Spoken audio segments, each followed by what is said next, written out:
All the stories, incidences, names, and figures mentioned in the podcast are sourced from the information available in the public domain. We don't claim the authenticity of any of them. Listener discretion is advised. Thank you and enjoy the podcast. एक super hero film की कहानी क्या होती है?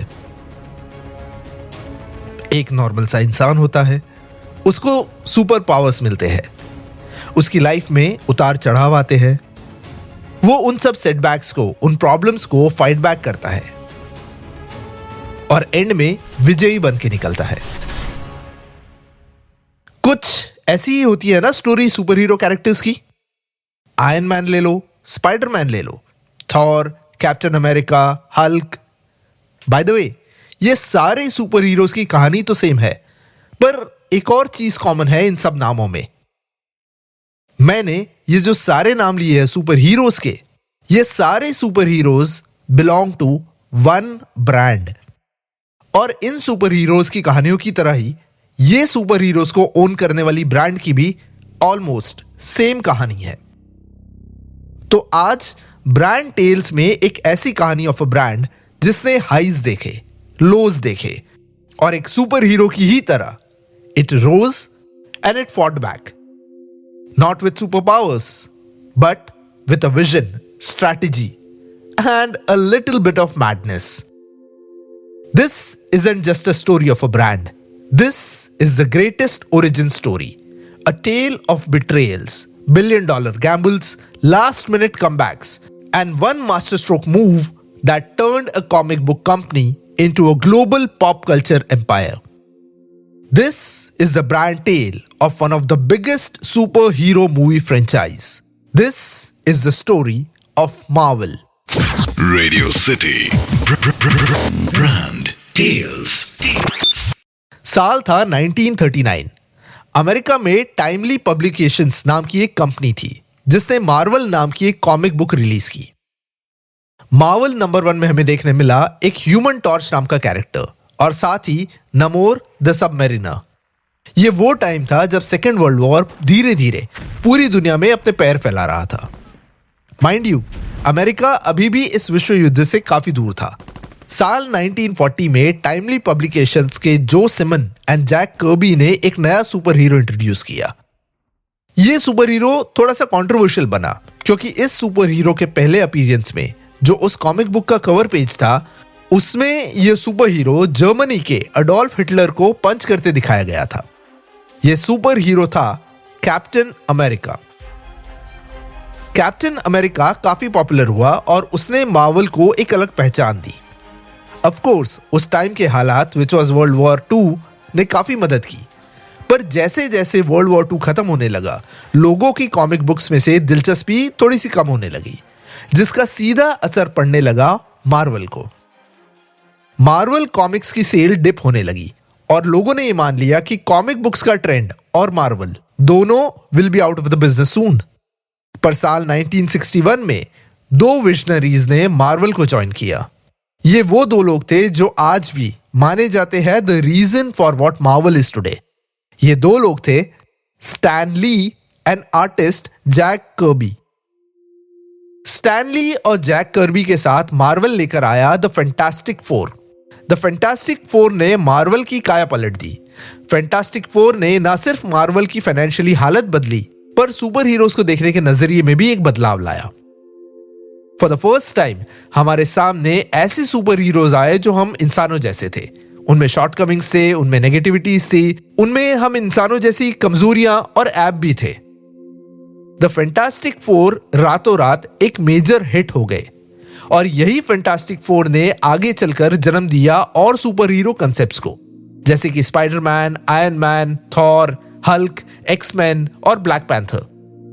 ये सारे super heroes एक ही universe में रहते थे और अक्सर क्रॉसओवर्स में एक दूसरे से मिलते रहते थे। This interconnected story telling was revolutionary. पर यह खुशी ज्यादा दिनों तक की नहीं थी। 1990s के आते आते ऐसे तो मार्वल का बड़ा नाम बन गया था, पर मार्वल को अक्सर ये लगता था कि उनकी ये फ्लैशी कॉमिक बुक कवर्स और ये लिमिटेड एडिशन कॉमर्स ही उनका सबसे बड़ा स्ट्रेंथ है। Soon they realized that this was just a bubble in which they were living, और ये बबल कभी भी बर्स्ट हो सकता है।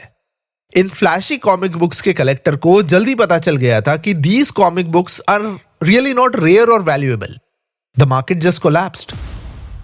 ऊपर से मार्वल ने टॉय कंपनीज और कार्ड बिजनेस में अपना पैसा डालने की गलती की, जहां उन्हें मुंह की खानी पड़ी।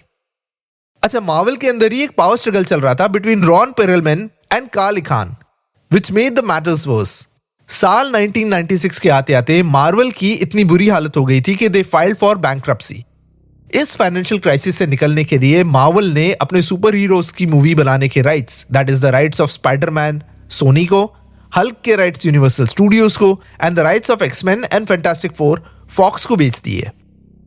जहां इन सुपर हीरोज को लेकर बाकी सारे प्रोडक्शन हाउसेस ब्लॉकबस्टर मूवीज बना रहे थे, मार्वल इन्हीं सुपर हीरोज के सिर्फ कॉमिक्स बुक बना रहा था। साल 2000 में मार्वल स्टूडियोज ने केविन फीज नाम के इंसान को हायर किया to work as a producer at Marvel Studios. Basically Kevin Feige वो इंसान था जिसे मार्वल यूनिवर्स की गहरी समझ थी। मिड 2000s तक केविन फिज ने ये रियलाइज किया कि भले ही मार्वल के सारे सुपर हीरोज जैसे कि स्पाइडरमैन, हल्क या एक्समैन के राइट्स मार्वल के पास नहीं है, Marvel still owns the right to the core Avengers superhero. साथ ही केविन फिज ने यह भी प्रपोज किया कि जैसे मार्वल की पहली कॉमिक बुक्स में स्टैनली और जैक कर्बी ने शेयर्ड यूनिवर्स क्रिएट किया था, the same can be brought in for the existing superheroes. साल 2025 में मार्वल ने led by Kevin Feige announce किया, we will make our own superhero films.